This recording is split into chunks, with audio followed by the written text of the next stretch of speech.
que Catherine Deneuve est parmi 8 femmes célèbres la plus à même de représenter Marianne, symbole, vous le savez, de la République. La deuxième, Isabelle Adjani, loin derrière. C'est donc Catherine Deneuve qui symbolisera la République des années 80, comme Brigitte Bardot avait symbolisé celle des années 60. Alain Schneider. C'est en 1848 que Marianne apparut pour la première fois sur les timbres de la Deuxième République. Pourquoi ce prénom? On ne sait pas vraiment. Catherine Deneuve. À noter qu'aucune loi n'oblige un maire à installer une Marianne dans sa mairie. Disons cependant que la cohabitation ne devrait pas, dans ce cas, poser de problème. Ça vous plaît, Catherine Deneuve? Il faut rappeler, je crois que c'est une simple ébauche et qu'il va y avoir un concours entre différents sculpteurs, concours présidé par Jacques Lang, qui déterminera le look de la nouvelle Marianne. Alors, si j'en crois François, vous avez déclaré « On ne peut pas s'attendre à me découvrir en révolutionnaire déchaîné, le sein à l'air et le bonnet phrygien triomphant ». En vérité, c'est pas une déclaration, c'est qu'on m'a posé la question. Et je n'ai fait que répondre en disant « Oui, non, ça c'est vrai, on ne peut pas s'attendre à me voir en révolutionnaire. » Mais ce n'était pas une déclaration, c'est pas tout à fait pareil, la question m'avait été posée. Le matin voit en vous le symbole, le triple symbole de la beauté, de la maturité et de la dignité. Mais c'est à la fois très agréable, je vais vous dire qu'en plus, j'ai pas été prévenue, donc ça a été une surprise. J'ai pas eu à le demander. Je n'ai été prévenue que quand le sondage avait été fait et qu'il m'était favorable, ce qui fait que c'est vraiment un vrai cadeau. Et en même temps, je trouve que c'est une responsabilité, oui. Alors, selon ce sondage, pour 46% des Français, non seulement vous n'êtes pas la plus digne des Mariannes, mais vous êtes aussi la plus jolie. Alors, question toute bête, est-ce que vous vous trouvez jolie? Est-ce que vous vous trouvez jolie? Je me trouve jolie certains jours et puis d'autres beaucoup moins. Mais je trouve que c'est une responsabilité parce que ça veut dire que pour la plupart des gens, il faudra que je sois jolie tous les jours. Et comme toutes les femmes, je suis quotidienne. Mais j'ai lu le sondage, ce qui m'a fait plaisir, je dois dire aussi, c'est de savoir que beaucoup de femmes avaient voté pour moi, plus que les hommes. Et ça m'a été agréable, oui. Comment expliquez-vous ça? Ben, ça veut dire tout simplement, je crois que les femmes m'aiment bien, et comme généralement les femmes qui sont supposées être jolies ne sont pas supposées être aimées par les autres femmes, j'ai trouvé ça assez sympathique. Alors, on l'a vu dans le film Brigitte Bardot, dans les années 60, symboliser Marianne, il y a eu Mireille Mathieu, et puis donc après le sexe symbole, la minette, c'est un peu, vous, on vous dit la femme-femme, est-ce que c'est un retour au classicisme?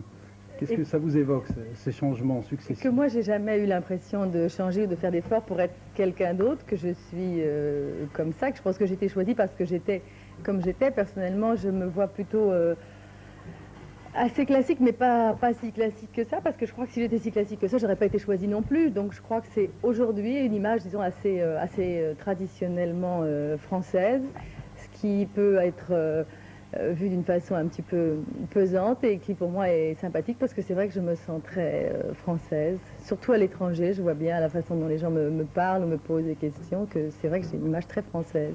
Est-ce que vous êtes une bonne citoyenne? Est-ce que vous suivez les journaux télévisés? Est-ce que c'est une bonne citoyenne? Le journal télévisé, les journaux télévisés, il faut dire oui. Ok. Alors nous allons enchaîner sur l'actualité qui vous concerne tout à fait directement puisque c'était ce soir l'ouverture à Cannes du 38e Festival du cinéma.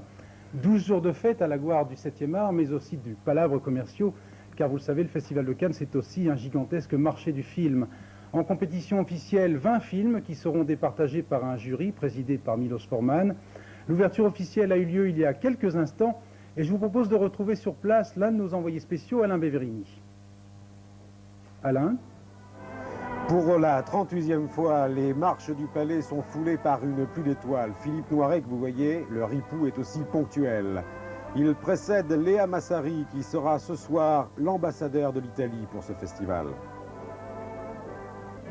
Ce jeune homme alerte, c'est Jacques-Henri Lartigue, photographe, mais aussi acteur pour Fellini en ce moment à Rome.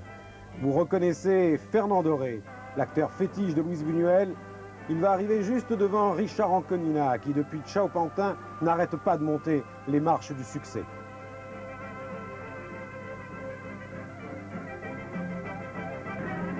Metteur en scène prestigieux d'Amadeus, Miloš Forman présidera dès demain le jury de ce 38e festival. Et Nicole Garcia sera ce soir, elle, la voix de la France sur scène.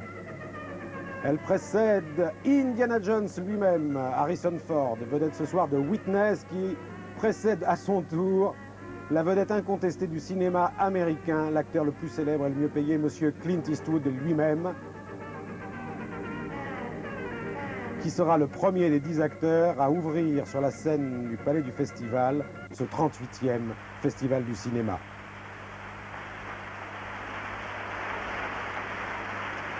Thank you.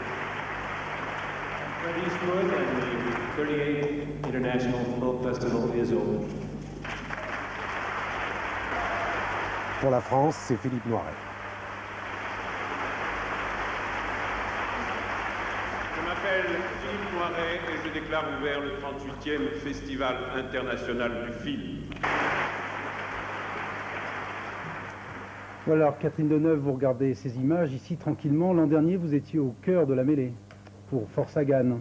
Au cœur de la mêlée, parce qu'il y a eu quelques incidents sur l'escalier en état du palais, oui.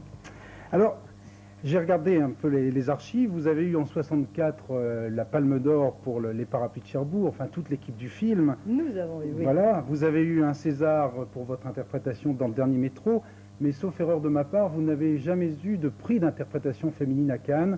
Je voudrais vous demander si vous vous sentez frustré. Non, parce que je vais vous dire la vérité. D'abord, je ne suis pas très attachée aux récompenses. Et j'aime beaucoup qu'un film soit récompensé. J'aime beaucoup, par exemple, ce qui m'a plu dans Le Dernier Métro, c'est vrai, c'est que tout le monde soit récompensé. Parce que pour moi, c'est un métier collectif. Et un film, c'est une chose faite par une collectivité. Donc le fait que tout le monde l'avait eu, j'aurais pu tirer une certaine fierté d'avoir été la seule. Moi, c'est le contraire, parce que c'est dans ma nature et que je sais que c'est un métier qu'on fait en groupe. Ne pas avoir eu de prix d'interprétation ne me pèse pas trop à cause de ça. Et je pense qu'il y a des interprétations importantes qui ne sont pas remarquées. Il y a de grands acteurs français et de grands acteurs américains qui n'ont jamais eu de récompense.